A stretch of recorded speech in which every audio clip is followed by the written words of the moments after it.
Eric and Terri, Stacy and I are so excited you let us be a part of this. This is going to be one of the most amazing things that we're going to get to help with during a real difficult time for you guys. But just being a part of this, getting to experience this project has hopefully kept your mind a little bit some comfort versus always thinking about the hospital work you got to do. Hopefully you're thinking that there's a lot of people that want to bring you love and show you love, and tonight we're going to do that. I was diagnosed in end of May, beginning of June, with ovarian cancer.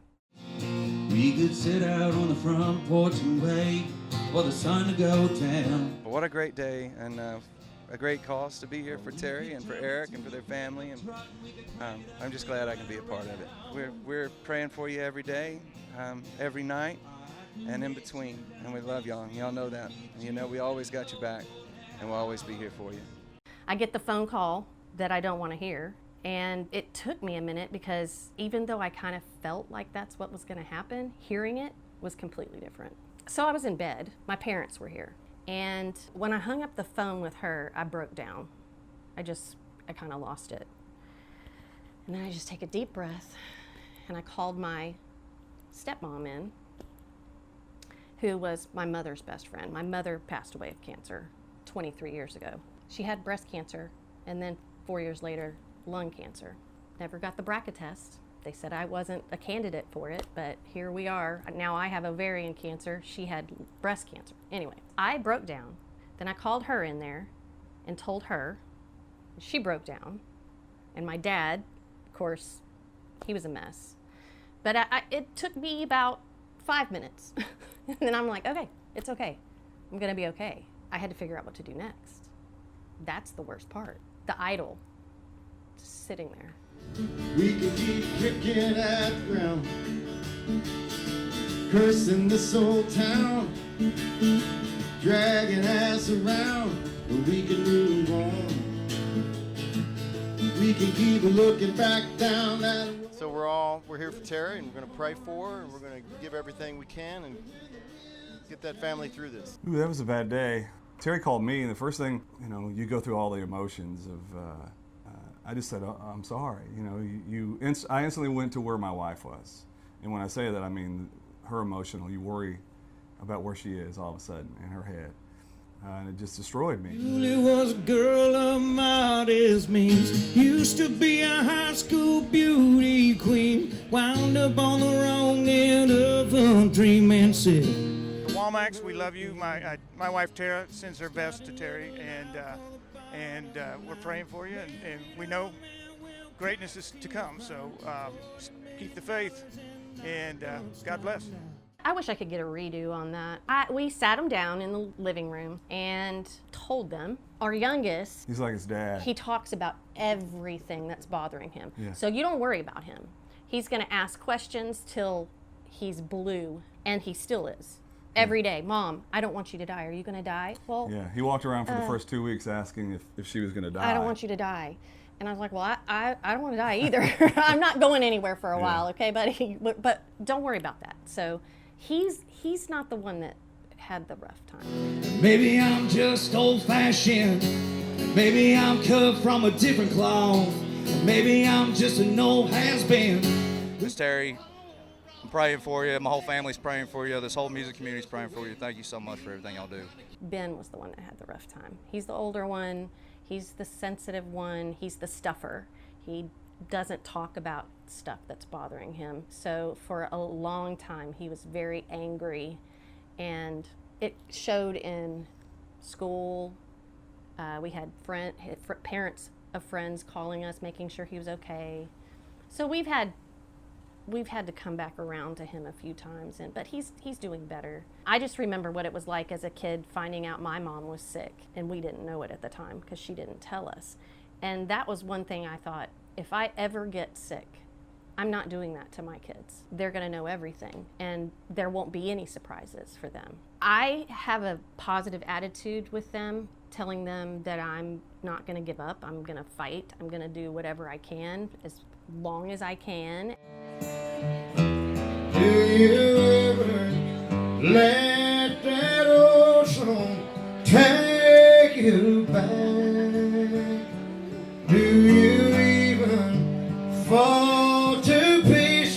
Yeah, Miss Terry, keep hanging in there, ma'am. It ain't over.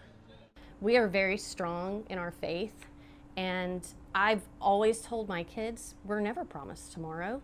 You're promised today. And fortunately, I have some friends who were unfortunate enough to have the same cancer that have told me that they live in the moment. When they wake up in the morning, they're happy that they woke up that day, and they're going to enjoy that day. And that's the way I feel.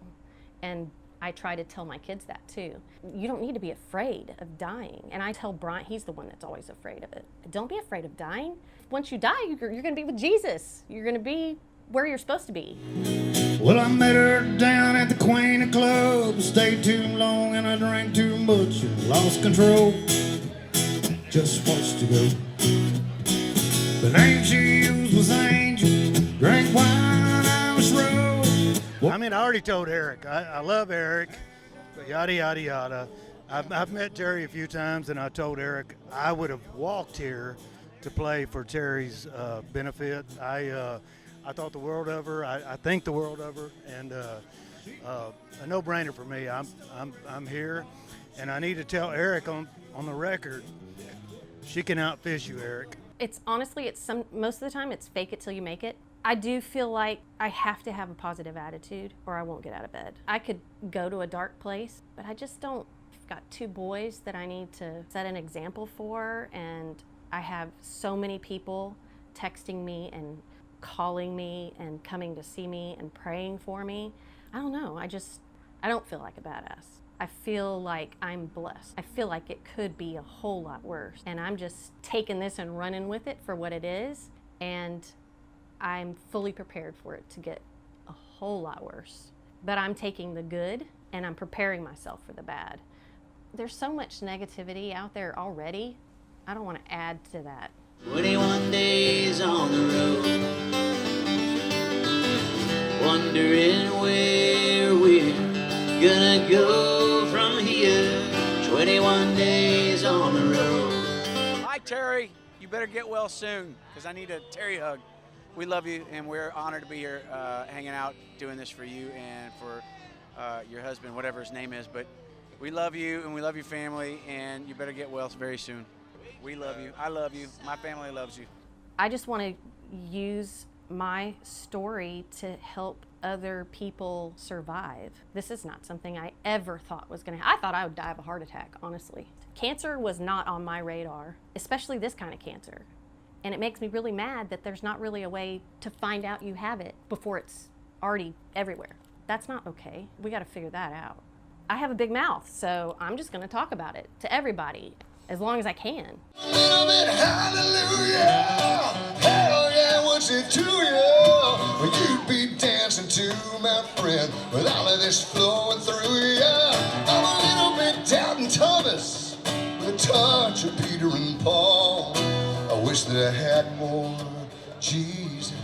You know, this goes way beyond just playing music. This is for, you know, we love y'all, and we're honored to be able to be a part of this.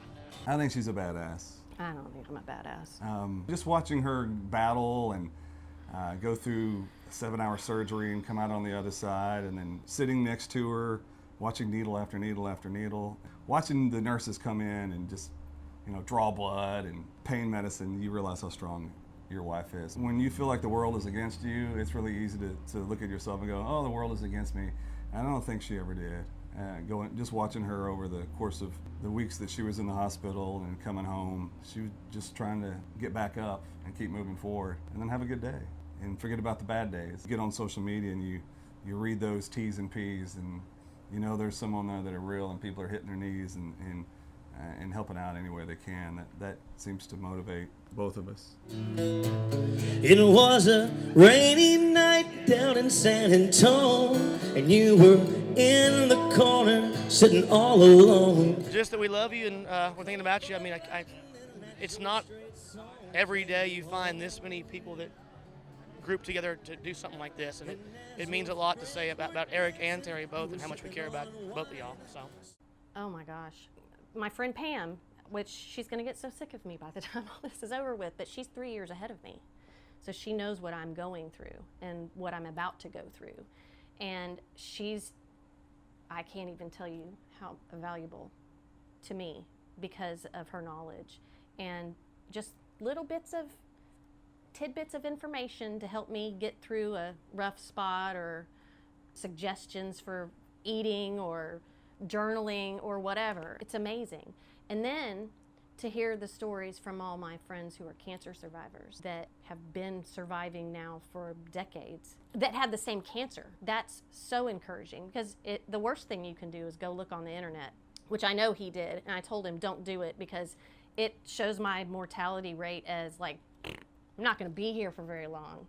And my doctor specifically said, don't do that. Yeah, I shouldn't have done that. Yeah, there's so many different strides in medicine now, and the doctor that I have is so excited about the cure for ovarian cancer that it's hard not to just jump on that bandwagon. It's all very encouraging. I don't feel like I've done enough to get what I've received from people, as far as the prayers, the thoughts, the help. I'm nobody. Times like these, I dream of muscle cars, cold beer and funky bars, laughing and joking. Well, I showed up because, A, I love the Rains, and I love Terry, and I love Eric. Terry and Eric. So. I mean, it's also, I remember learning in high school that nothing is altruistic. And altruistic means that you do something for no other reason than the good of what it is. And there's no such thing as that.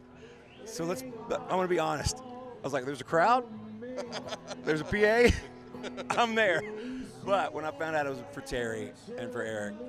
Ooh, it's probably one of the hardest things I've had to do is take a step back. And I've been a part of a million fundraisers and benefits. Never a million years that I think I'd be standing on a stage thanking people for helping me.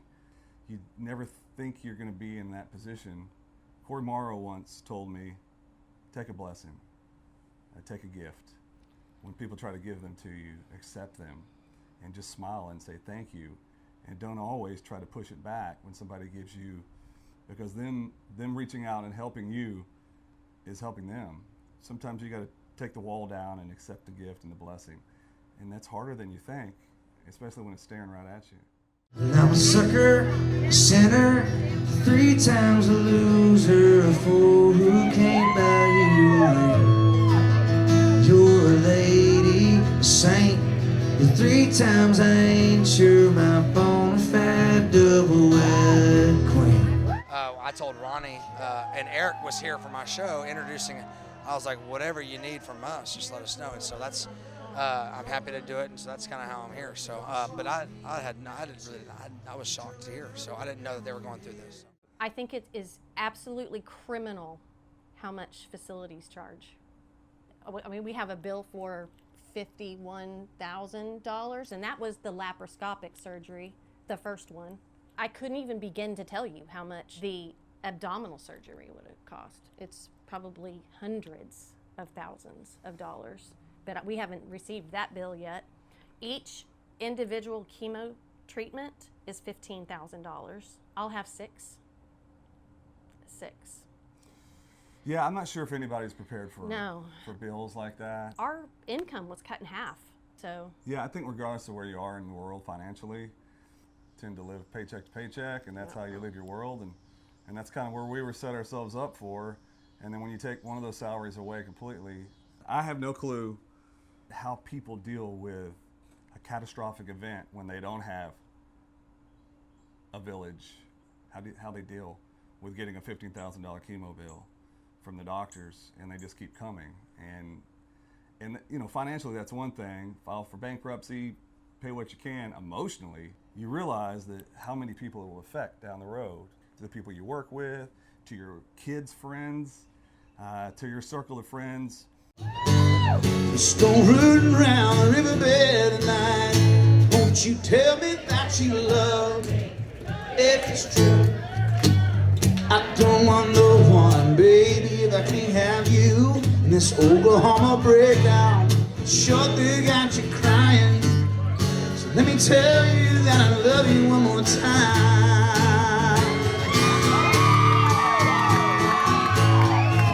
This was by Terry's request. She wanted to hear that song tonight. Just for you, Terry.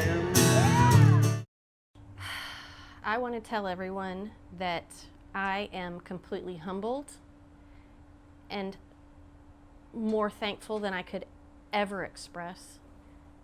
And I will do my best to continue being a badass and making them proud and doing my part to find a cure for this horrible disease and just make them proud. And I'm going to be here for a really long time.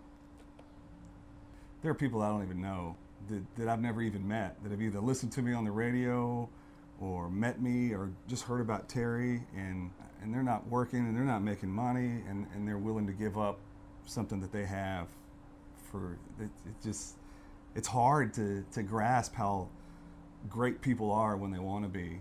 And I hate that it took cancer sometimes or something, a challenging event for me to actually realize that.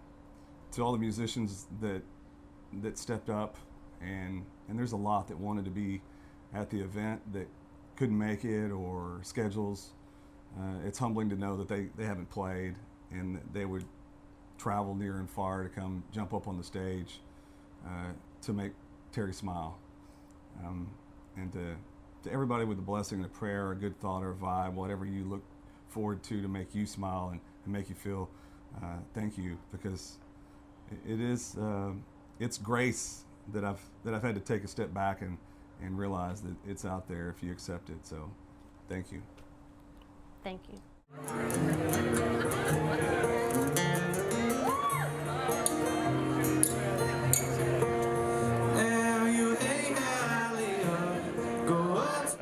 Well, you know, Eric specifically has just always been really sweet to me since I very first started trying to get music on radio stations. And I love the Raines family, and it's not only is it nice to be out for a good cause, but it's nice to be out just playing music for folks too. So we're really glad to be here.